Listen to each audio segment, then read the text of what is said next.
Still, you've got Mars Phoenix combo here for DogChamp. I think that's more of what they're looking at, working within their own draft. They've got a stable way of getting some healing out for your Mars now as well with a Sunray.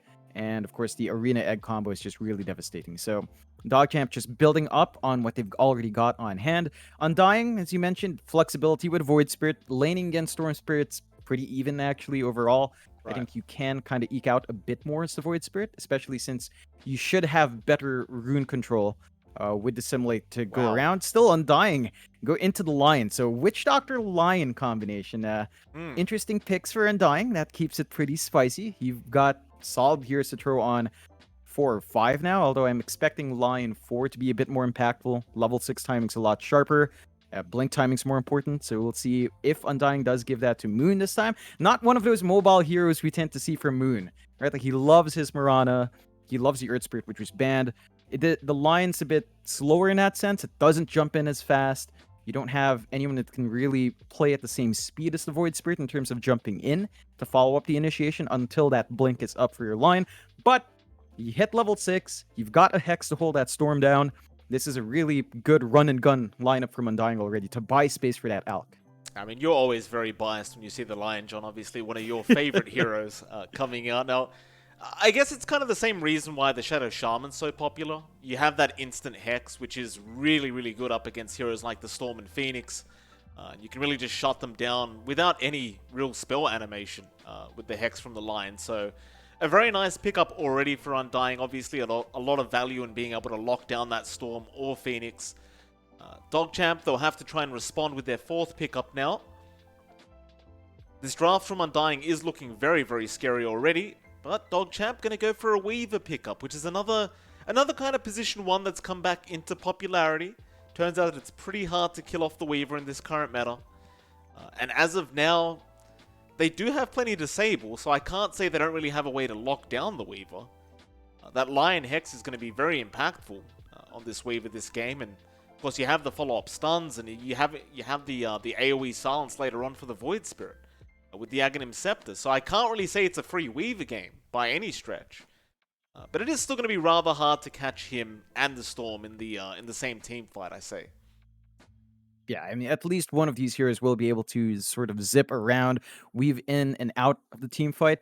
The one thing that makes this a bit janky for DogChamps in terms of lineup is that I guess you could run Weaver 4. We've seen support Weaver before, rush the Ags, go for utility.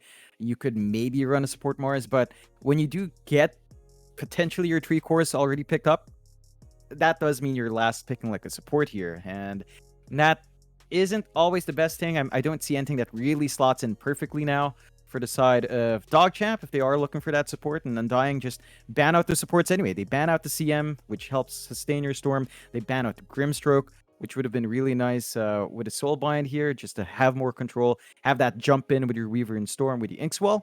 No options for that now, so DogChamp's going to have to show some value here in that last pick. It's not going to be easy.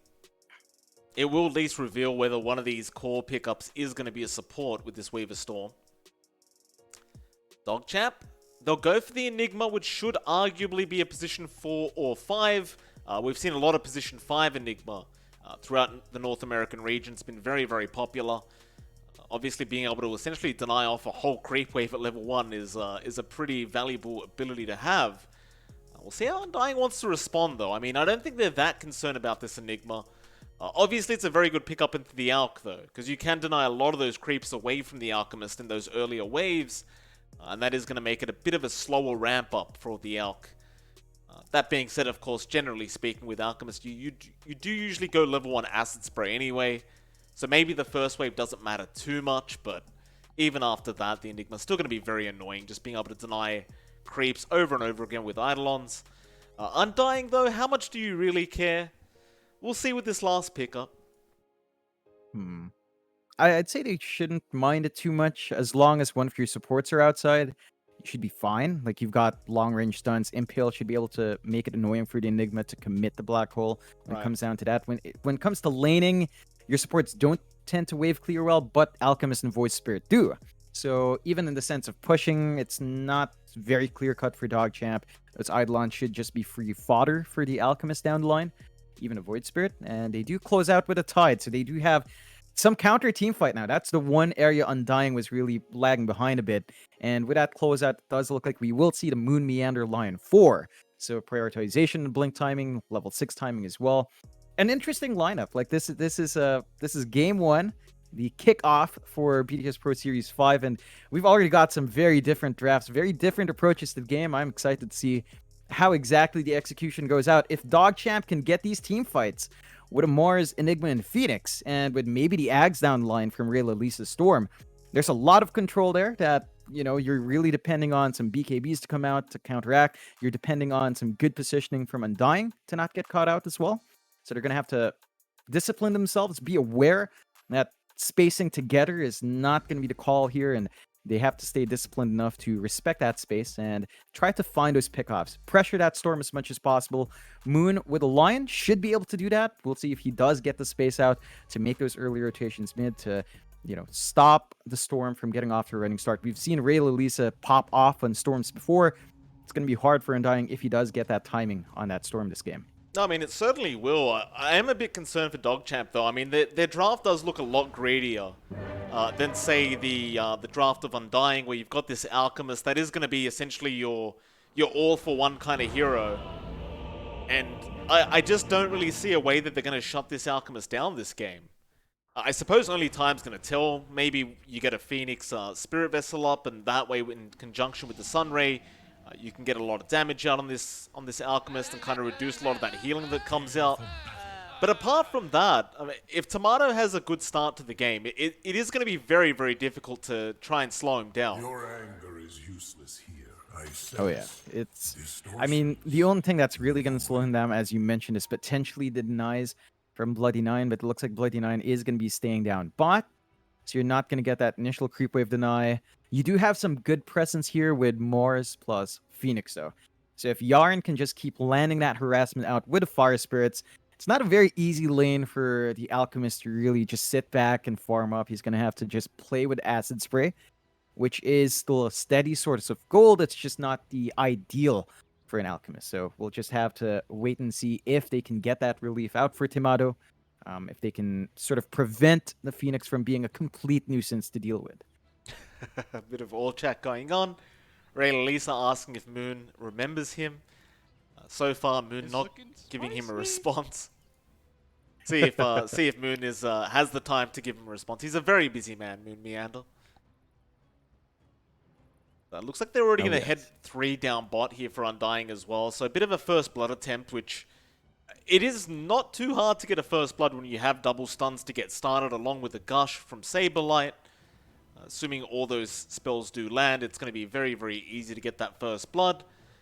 Though it won't be if they go after creep, of course, on the Weaver. They'd rather run into Bloody Nine on that Enigma and try to go for him instead. Creep, of course, just can Sakuchi away if he does get caught out. Yeah, see if he's the one. It's not quite the easiest one. No detection as well coming into this lane, so it should be fairly simple to at least maintain the first creep wave, jumping in and out. You've also got this issue of Tide versus Weaver, Tide versus a ranged hero. You can make it annoying when he does Shikuchi, which is really going to be key for the harassment here for Saberlight. But for the Tide, this is going to be a really slow game. You're going to get Malphist in the lane. You're not going to be able to just constantly get your EXP. Losing out on a range creep every wave is very painful for a hero like the Tide. So there's some pressure here for Moon Meander to just jump onto Bloody Nine, prevent the denies, or at least punish the Enigma for playing this sort of passive lane control lane. And the Lion can sort of get that done, but we'll have to see if Moon Meander wants to be that aggressive early on. We shall. We are just waiting for someone who is currently in the bathroom from DogChamp. I really still don't see a way that they're going to slow down Tomato. That's my main issue here. Like, I look at that off lane. Yeah, it's a strong off lane duo of Mars Phoenix. It's going to be a bit painful for Tomato, but eventually you just rotate into the triangle. You just farm that up. Maybe you've got some stacks going from your team, which is going to be very, very likely. As Dubu will eventually rotate up towards the safe lane. Perhaps if DogChamp can kind of infiltrate the Dire jungle early and interrupt the stacks being taken by Tomato, I'd say maybe you could kind of turn the game around a bit with your own draft, but if he does get that start he wants, it's just so hard to see them controlling this Alk. Yeah, and that's the one thing with DogChamp's lineup. They need to hit level 6 on these supports fast. So you're talking about your egg coming out from Yarn, the black hole as well from Bloody Nine early on. Even though it's like you don't expect to hit these big black holes in a Pos 5 Enigma, but you want to have it on hand to deal with that Alk, to enable you to rotate to that jungle. So the timings are still pretty important here, and let's see if DogChamp can get that EXP spread, because on paper, Phoenix plus Enigma supports are really greedy in terms of getting that EXP timing.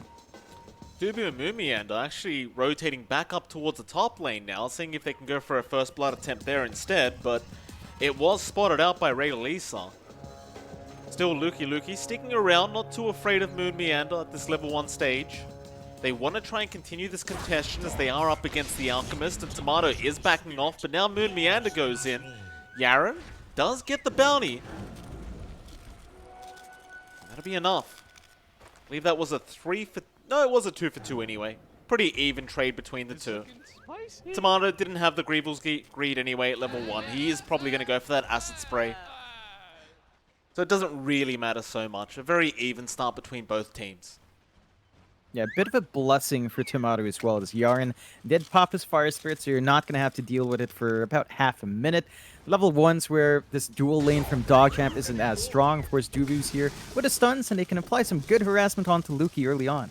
Yeah, I mean, a lot of people underestimate how strong Alk is at level 1, but he's actually quite a strong hero.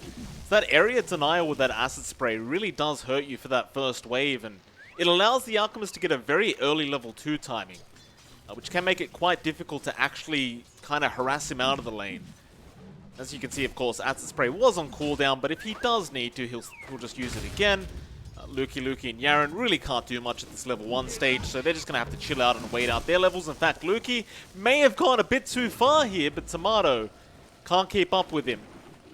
They are going to have to back off, but both end up on very, very low HP. Yaren doesn't actually have a salve either, so he's kind of stuck here on very low HP as he will try to return some damage onto Tomato, but it is really only going to be a little bit. As we should have a look at the other lanes while we have a chance, John. Mid lane, Bryle is going to be up against Rayla Lisa, and so far it is going to favor the Storm Spirit. As the levels do go up though, Bryle should not have too much of a tough time. Yeah, it ends up being pretty even depending on those EXP spikes. Of course, you are going to be looking for level 6, although... Yeah, top lane, Dubu ends up going down. Luki able to pick up the kill, and looks like he just got caught out of position there for a moment.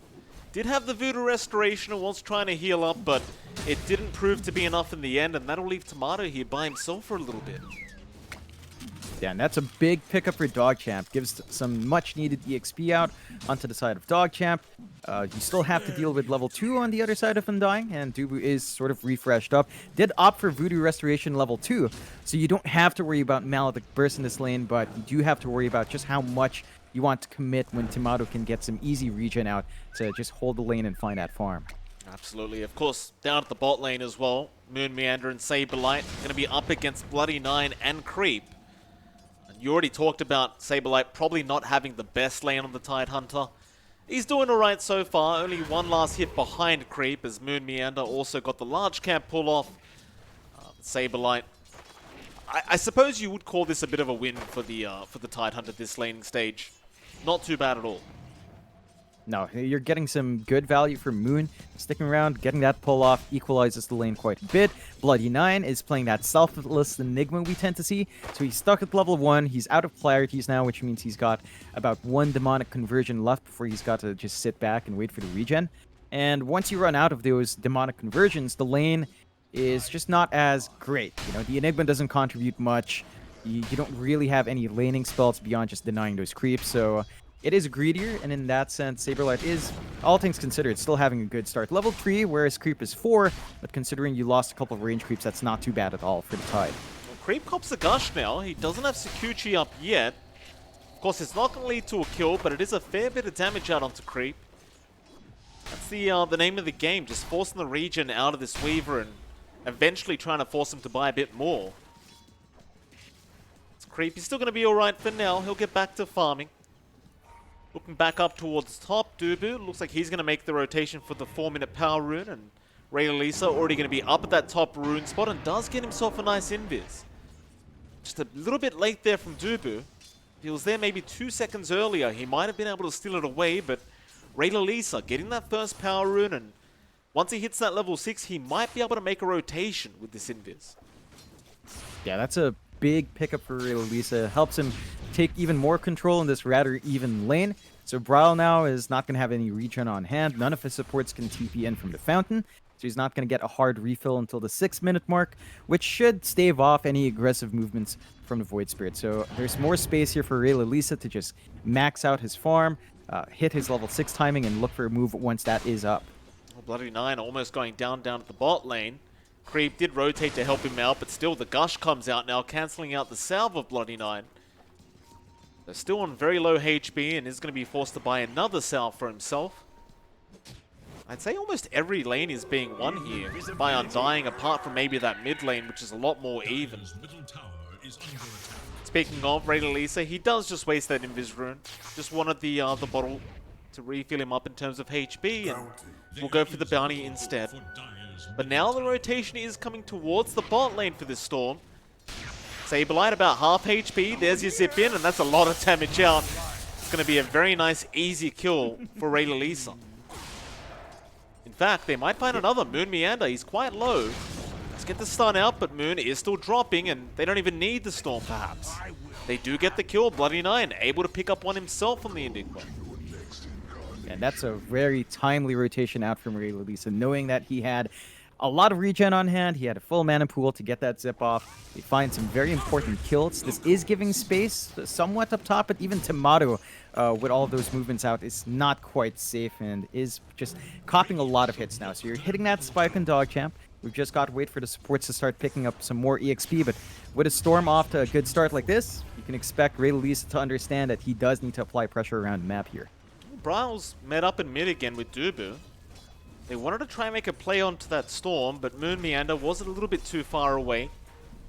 Of course, they do have a DD rune on that Void Spirit right now, so it's a great time, and Bloody Nine runs straight into them.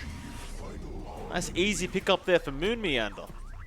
Dubu almost drops quite low to that creep wave, but they are going to be able to rotate into that mid-tier 1 tower now with the siege creep and double damage. Lisa, he's going to have a bit of a tough time trying to defend this one. But it looks like the glyph is going to prove to be enough. Yeah, it's a pretty timely push out from Undying, though. They find an opportunity mid. They get that mid tower down to 800 HP. So the next time a shove comes in, you're really going to have to throw the numbers in to prevent a big push. They do force out the time lapse as well from Weaver, which is a bit troubling. It's a minute cooldown. You're probably going to hit level 6 in the Tide in that time span. And that could be a kill opportunity for Undying once they hit that level spike on Saberlight. Yeah, perhaps. He's about to hit it now. He's taking quite a few neutrals here, along with Moon Meander. Does get himself a nice broom handle. Creep is going to stick around, not too afraid quite yet, but the Impel does fly out, and Saberlight, he saw the Sakuchi being used, but doesn't land the Anchor Smash. But they are forcing the Weaver out of the lane, and I suppose you're still going to be very, very happy with that, especially considering Creep does not have any regen. He did go a bit greedy and go straight for the Javelin into the Maelstrom. Looks like Bloody Nine's going to be the one to give him the salve. Meanwhile, top lane, however, Tomato caught out, but the spear does not land. And that'll mean Tomato does not take enough damage to die. Now Dubu's going to rotate in. Luki's trying to run away. There's your stun out. With Brawl with the backup, Aether Remnant, and Luki is eventually going to die. A nice attempt, and they had the right idea to interrupt the farming pattern of this elk, but if you don't land the spear, Tomato is probably not going to die. No, they need that burst damage, especially since Tomato does have the Alchemist Rage up, so he's going to be able to just regen through a lot of your early damage, especially since you only had, what, 2 heroes around? That was a level 4, level 3 Phoenix from Yaren. Not quite enough damage there. They're going to need this. They're going to need some EXP up, preferably rotate out with Lisa. Your Storm is your strongest point right now from DogChamp, and you need to maximize that spike if you want to make a rotation on the Alchemist like that. No, I certainly agree with you on that one, John. Meanwhile, Saberlight bot lane really going for a big chase on Bloody Nine, but now Creep is going to turn back around, and there's Lisa rotating in for another Tide kill. Do they bother trying to go after Moon Meander? No. Brawl was there, so they aren't going to take the risk. but they found the tide, which is even better than that line. I suppose if you are DogChamp, you are quite happy with the current scoreboard. Sitting at 4-2, slight net worth lead for Undying, but it is a very early kind of even matchup between these two teams. Yeah, and you have to remember that's up against an Alk, so that does mean Tomato right now, #1 in net worth, but not by much. 300 gold above Rayleigh Storm. All the other cores on the side of Undying have sort of slowed down to allow that to happen. Like, Bryle is behind her Storm here, and Saberlight is bottom of all the cores still. They have been applying pressure.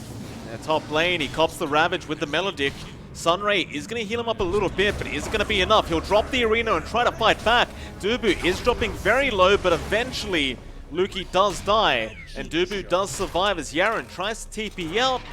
Dubu did not have the cask up to try and cancel that off.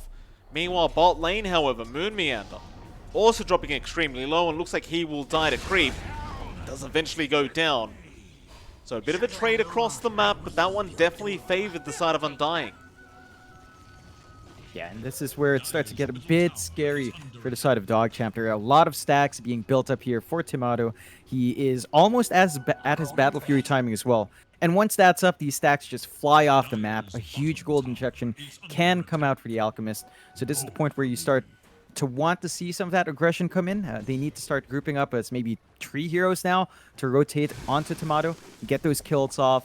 They are about to hit some good level spikes as well. Yarn is level 5 now, halfway to his 6. And of course, even our Enigma is about at the same point in terms of EXP. So you're going to have potentially Black Hole and Egg ready to go. That's going to be when DogChamp will want to smoke up and force out movement on the Alchemist. I guess it is very hard though, because they haven't really found any tier 1 towers yet. Generally speaking, of course, you want that top tier 1 and mid tier 1 down before you can really invade that dire triangle, or rather just dire jungle in general. And for now, they haven't got either one, so Tomato is pretty free to just keep farming up either side of the jungle without any kind of fear of dying. Meanwhile, the rest of his team are going to smoke up and rotate down towards the bot lane. So Brawl and Dubu going to try and make a play here onto Bloody 9. Of course, they would have preferred to find creep on the Weaver, but they are going to have to settle for the Enigma, and it should be a fairly easy kill. Moon Meander not even popping the finger for that. Just going to hold on to it for the next gank attempt. Yeah, it's a nice pick-off to get right before the Enigma has the Black Hole, so you don't need to worry about that coming in to interrupt that gank. You are hitting some good timings here as well for Undying, not only on your Alchemist, but Moon as well has been allowed to save up for his Blink, and is just about 900 gold off from that timing. Once you have this line Blink, it's going to be harder for you to get your positioning right on the Weaver and on the Storm. So you've got to watch that from DogChamp. They are clumping up top to get a push of their own. There's only Saberlight here, and he doesn't have Ravage to defend. They drop the arena as well with the spear coming out, and now Rayleigh are going to zip right in onto that tide. There are TPs coming, but are they going to be enough? Saberlight still not down, is eventually going to die, but at what cost? Luki also dropping low, does eventually die to Bryle, but now Bloody 9 getting a great Black Hole off. He caught 2 of them, and that should mean Bryle does go down. Rayleigh able to pick up that kill onto the Void Spirit. That'll make it an 8-5 now. Still a 2k net worth lead for Undying, but definitely a great set of kills coming out for DogChamp.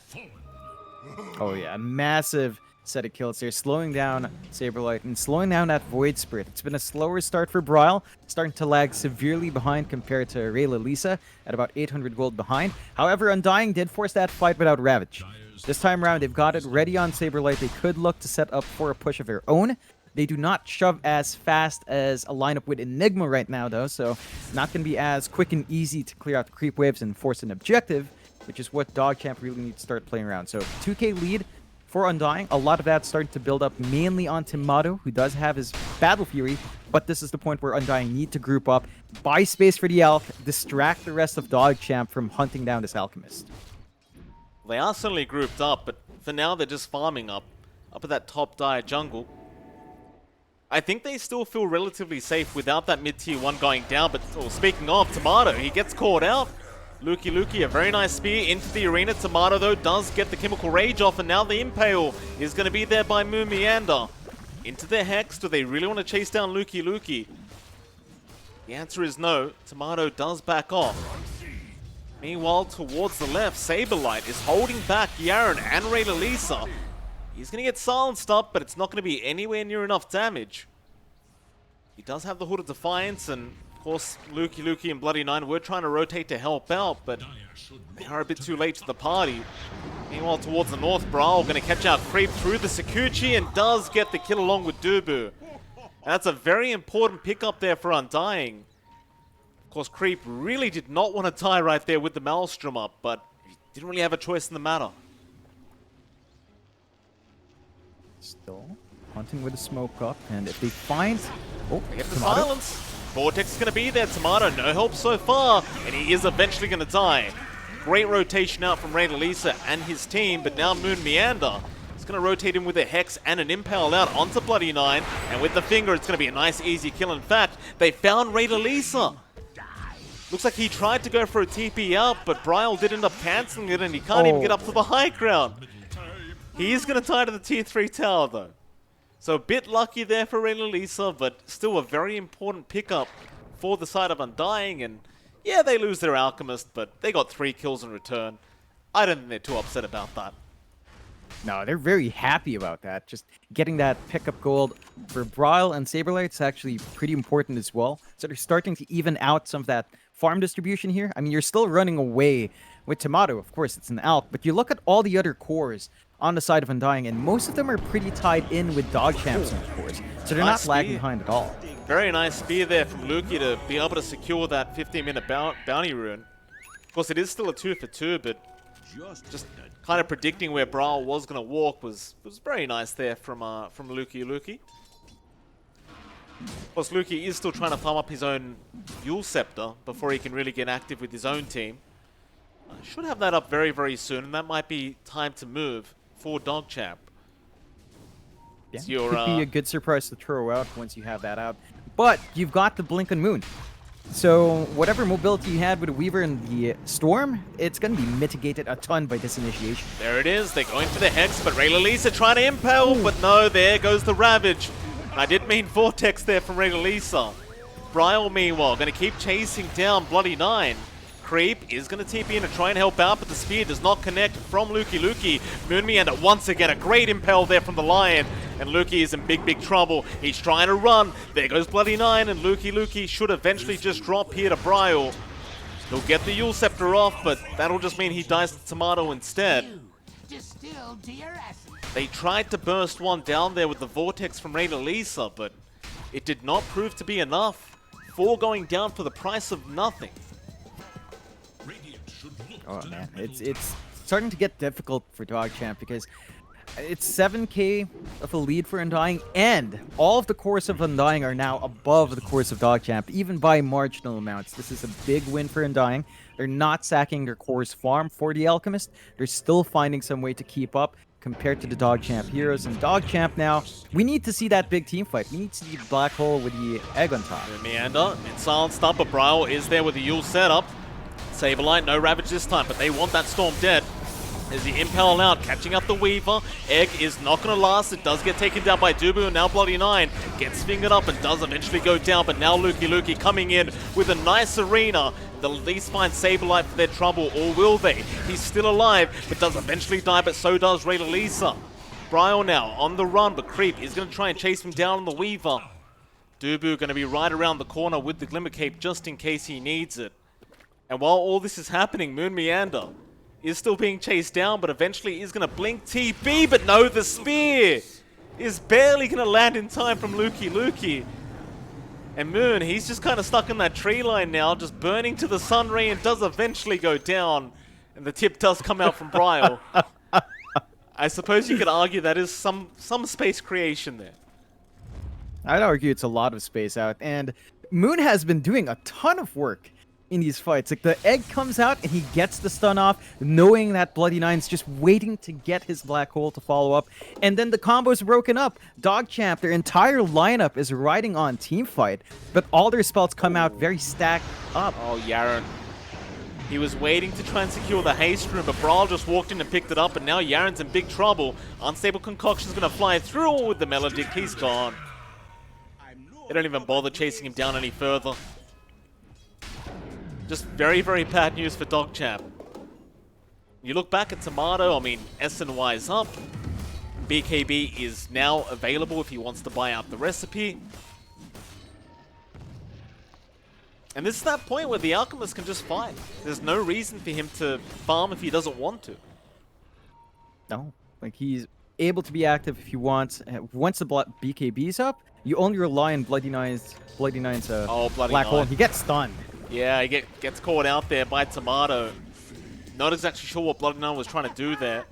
Maybe just trying to get some wards out, but definitely out of position. Meanwhile, Lukey in the mid lane also being caught out. Does go for the TP play, but no, the Yules is going to cancel there from Brawl just in the nick of time. With the Astral Step into the Dissimulate, it's going to be a very easy kill to get. Will be split between Dubu and Bryle. You look towards up to that top lane now. Creep is also going to be spotted out by Saberlight. Ravage is available, but he's waiting out the Sakuchi and eventually does not even throw it out. Creep does run towards the north of the map and eventually just TPs in the tree line. So they will not be able to catch the Weaver. Yeah, it's not the biggest missed opportunity. Creep is starting to be pretty slippery now with his EXP and items up. However, they've still got big windows here for Undying. They're taking over that triangle, and if DogChamp's not careful, they're going to drop one by one again. Yeah, that they are, John. They've caught out the Phoenix Yaren with the finger out from Moon Meander. That is a level 2 finger, so it's quite a lot of damage out from Moon. They get the bounties as well. In fact, Tomato looks like he wants to try for a Roshan attempt. Oh boy, that's a big spot. A bit risky, considering there's still a Black Hole to worry about. But since Bloody Nine is on pause 5, he doesn't have a Blink, he doesn't have a BKB yet. That's the issue with a Selfless Enigma. You don't hit those item spikes, and it makes it harder to approach places like the Roche Pit. They need the Phoenix to be up as well, but it's just a bit too slow, and looks like they might have to give this Roche for free. That they will. Saberlight does have the medallion out now. Eventually, Tomato will be able to take it out. Top lane Bloody Nine was spotted trying to get those Eidolons out, and they know he's in the tree line somewhere. Perhaps they've assumed he's already TP'd. Saberlight, he's not going to bother chasing down the Eidolons. We'll just go straight for that creep wave. Bloody Nine is pretty much on split pushing duty now on that Enigma. It's all he can really do to buy more time for his team. He needs the gold as well to get into the BKB, just to make it safer to see the Black Hole. We haven't seen any since that one big one up top, and they really need to start finding that combination. Black Hole, Arena, Egg. That's what DogChamp needs to let out, and it's starting to feel like they're losing that timing. Moon does come in, nice impel there, but there's your Black Hole coming out straight onto Bryle. They just get that voice for a deb, and now Saberlight, a great Ravage out, connecting on 3 heroes. Lukey, Maledict is going to be there. Dubu cancels off the Death Ward. They want to go after Creep, but they've lost Moon Meander. Now Luke is going to turn back around onto Saberlight, who is pretty tanky, but I'm not sure if he's that tanky. Creep does not want to keep chasing, but Saberlight might just burn out to the Phoenix damage, and does. Now Tomato TPing in. Does get the start off onto Lukey, but not going to continue the chase. It'll be a 3-for-1 trade towards the side of DogChamp. That's a very good set of kills there for this Radiant side. That's a massive win for DogChamp. A huge gold swing of about 1.5k their way, 1.6k. A lot of that going on to Creep as well. And the Weaver's starting to get big. This BKB timing for Creep is allowing him to maintain his presence in the fights. They still aren't getting the best use of their combinations. Like the Black Hole comes in, the Egg's a bit too far out, the Arena was dropped earlier. So we're starting to see some of those ingredients mix into the bowl, but not quite smoothly enough. If DogChamp can do that again, with a better group up, with better stacking on the spells, I think they can easily start to find these kills. And Undying has to respect that team fight, but knowing that a couple of those spells are down, Moon, he's got finger ready. He wants to find a kill. Why the hell not? Get that damage adding up. Ray Lisa looks like he is well aware that something is awry here. Dire's bottom tower is under attack. Now Bryle underneath vision will kind of give this rotation away. Gonna head into the mid-tier 2 anyway, though. Tomato just happily taking it, but now Lukey's gonna jump in, but he might be in danger. Does juke out the stun. Moon blinking in, but doesn't really get... Oh, now he's been blinked on by Lisa, or rather zipped on, and now the Lion's gonna be in trouble. Didn't really get the initiation he wanted. Buyback is there. Creep coming in, does kill off Dubu. Now onto the Alchemist, but Tomato is a lot tankier, and Raider Lisa is going to die. Bloody Nine didn't have the black hole anyway. Tried to go in, but it does not working out in the DogChamp favor. Sableye going to go for even more now. Yaren doesn't have the dive away. He does have the egg. He's not going to have to commit either. And onto the tier 3 tower they go now. Chemical Rage up in 5 seconds. They've got the numbers advantage. They've got Ravage up on Saberlight. So it's trickier to go in for the defense. And oh, nice Ravage right onto Creep. And Creep is going to get blown up. Onto Lukey they go. The Mars is a little bit tankier. They're actually going to ignore him as Tomato was dropping very low, but it won't matter. Onto the mid-racks they go, and for Undying, this is going to be a very, very quick racks to take. As Lukey, another nice arena, but it is not going to catch up. Bryle is going to be just fine to dissimulate his way out. And Tomato is still refusing to back off. Bryle jumps right back in onto Lukey, but now the Storm zips in with the silence. Do they have the damage with the egg? Not quite. Bryle is still alive, but now a spear not landing onto the racks either. And Bryle's going to run. Tomato may not get so lucky and does lose the Aegis, but they will find Yaren as a trade.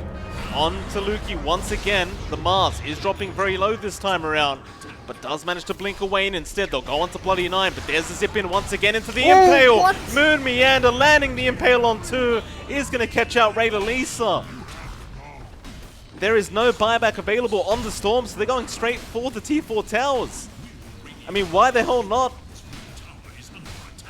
They can't stop it. They've got Black Hole, but Bloody Nine can't gap close and still doesn't have that BKB. So it's really hard to get that defense off. And Tomato, he's got the Ag Shard. And that Berserk Potion just takes out any sort of way of slowing down the regen. It's just so painful. It is. Sableye jumps back in along with Bryle, and they are onto the Mars, and that is Lukey dying once again, but he will buy back. Now Creep trying to fight with this BKB charge, but where's the damage output? He has to time-lapse away as Bryle is going to jump back in, but doesn't connect the Aether Remnant. It looks like Undying, they've had enough. They're happy to back off and just reset. That's one whole rack's taken, and in terms of tier 4s, there's only one left. DogChamp, they're going to have to buy as much space and time as they possibly can. Yeah, and the map is shrinking for them. They still need a lot of gold to come out onto Creep. They need to try to distribute some of that gold onto Bloody Nine for that BKB they've been waiting for. They do smoke up. They've got Arena plus Black Hole, Egg in about 13 seconds as well. So they can try to go for a fight. The issue is they're going in blind. They've got no forward wards. They have no clue where Undying is right now, and it makes it tricky to find the targets they want to pick off here. Yeah, not only that, but every ulti is up and running once again for Undying now. So they have the Ravage. Gonna make it a little bit difficult to go into this, but at least they find Dubu's courier before they do initiate. Mid lane, Moon does go in for the Hex, but a spear does come out. Creep should be able to burst down this line, but Moon is still alive, and now the jump in, he gets the finger off in time. Spryle bought the time for him. Lukey's about to drop. They found Yaren as well. Oh boy. 2 down once again without buyback here for DogChamp. That was only for the Lion. Undying, they might just go straight through mid again. They can. There's no worry about Egg. There's no worry about the arena. You've got the DD and Tomato. You cannot stop this Alc from his push. No, you cannot. Luckily, he does not have Chemical Rage up, but even without it, he's hitting pretty darn hard. The double damage rune, Ravage is out as well, catching up Bloody Nine and Creep. They just want to blow up the Enigma, and they do. They don't quite find Creep, but they do not care. They just want the Ancient, and the GG has been called 27.5 minutes in. And that'll be game 1 going to the side of Undying. A really clean game from Undying. Like, the start looked a bit wonky. There were a couple of wins coming out from DogChamp early on, but they kept getting what they wanted. They got space out for Tomato to farm up without sacrificing their farm and their other cores. DogChamp, we talked about them having to hunt down Tomato, and they did a couple of times early on, but not finding those kills, especially with that first arena drop in the top jungle, really costed them. They needed to stop that Alc a lot earlier on, and down the line, they just had no answer. Like, the moment Timado got his Ag Shard, even if you had this Spirit Vessel up on Yaren, he just purchased it off. Like the one spell you had, the one item you had to counteract the regen, just goes away from a 1.4k gold buff that the Alchemist farms in what, a minute? So it's a hard hero to go up against with a specific lineup of DogChamp. Really good showing from Ray Lalisa. I'd say Undying, MVP has to go out to Moon here. Like the lion plays he had from lane, making it hard for Bloody Nine to maximize an Enigma like that. Just such great area denial and great rotations out from that line. Of course, you would choose the line as the MVP, John. With that, I was leaning towards Saberlight. I mean, I thought these Ravagers were really nice throughout this game, but regardless of that, John, we are going to have to move on to game number 2 of this best of 2 series. Of course, there is going to be roughly a 10-minute break before that game 2 draft does begin. But for now, it's MLP Dota and JohnXFire. We'll be back in that 10 minutes to see how game 2 does go. See you then.